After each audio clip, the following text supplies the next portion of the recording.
I get it when you're staring at a big metal box in the aisle, you wonder if it's really worth the space and the price.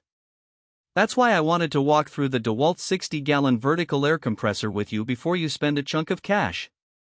Link is in the description if you want to check the product details on Amazon. First off, let's talk about the hesitation most people feel. A 60-gallon tank is a serious commitment, and the unit isn't exactly lightweight.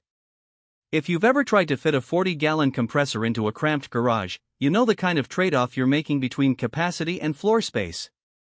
The DEWALT model tries to soften that by standing upright, which shaves a few inches off the footprint, but you still need to clear a decent vertical clearance, think at least 6 feet from floor to ceiling.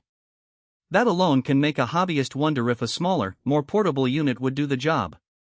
What makes this compressor different is the combination of a 3.7 HP motor and a 155 PSI Max Pressure rating. In real-world terms, that means you can run a decent set of pneumatic tools, impact wrenches, spray guns, and framing nailers without watching the gauge dip into the red.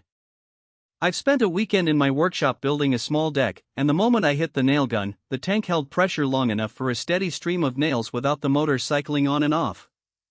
That smooth delivery is a direct result of the larger tank and the relatively high PSI ceiling. Who should buy this?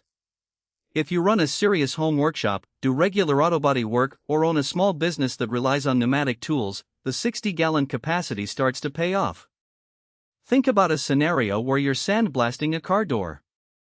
The sandblaster draws a lot of air quickly, and a smaller compressor would have you watching the pressure gauge wobble every few seconds. With this DEWALT, the pressure stays solid for the length of the job, letting you focus on the finish instead of the compressor.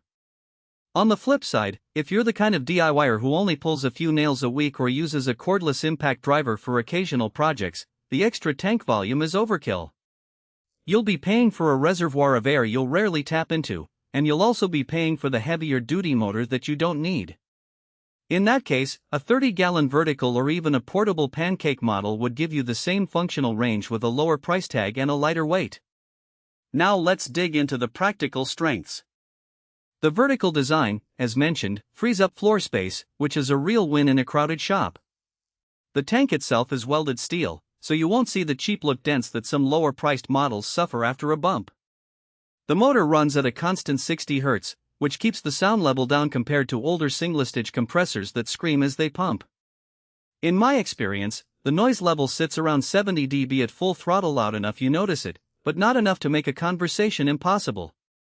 That matters if you're sharing the space with family or a neighbor's home office. Another strength is the built-in regulator and gauge. They're not just for show, they're positioned on the front for quick adjustments. When I switched from a spray gun to a tire inflator, I could dial the pressure down to 30 psi in seconds without hunting for a separate hand pump.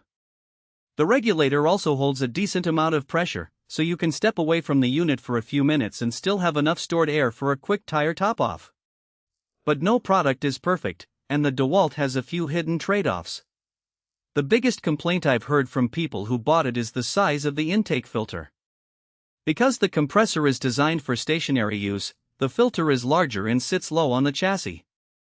If you have a dusty shop, you'll find yourself cleaning or swapping the filter more often than you would with a sealed unit compressor.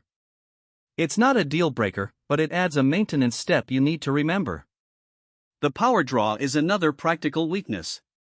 At 3.7 HP, the unit pulls a solid 12 amps on startup, which means you need a dedicated 15 amp circuit on a properly grounded line. If your garage only has a few 20 amp circuits already feeding lights and a shop vac, you might have to add a new outlet. That's an extra cost and a bit of hassle for anyone who isn't comfortable running a little electrical work. Finally, the price point. DEWALT is a premium brand, and the $200-ish tag reflects that. It's not cheap, but you're buying a machine that's built to last and can handle daily heavy use. If you're looking at a compressor you'll only fire up a couple of times a year, you'll likely regret spending that much. But if you see yourself using pneumatic tools for at least a few hours a week, the cost spreads out over time and